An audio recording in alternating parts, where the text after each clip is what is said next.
याच्या टायमाला फ्लाईटचं तिकीट मुंबईवरून दिल्लीच्या मीटिंगसाठी डॉक्युमेंट सबमिटिशनला जायचं होतं आरओसीला.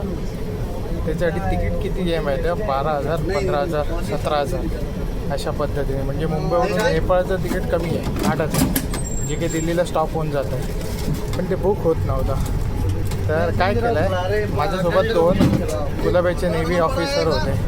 ते तिकडच्या बुग्यामध्ये खाली झोपले आणि मला ह्यांनी आमच्या तिवारी भाऊने हे अशा पद्धतीने पॅन्ट्रीच्या वर दिलं. ह्याच्या खाली जेवण गरम करायला ठेवलेलं असतं. आणि आत्ता मी गुजरातमधल्या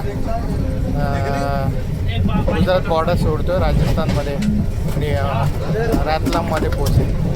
आणि याच्यामध्ये पैसे किती दिले? 3,500 रुपये. म्हणजे एक्स्ट्रा मी तिकीट नॉर्मल काढून जातो आणि हे पूर्ण AC डबे आहे राजधानी.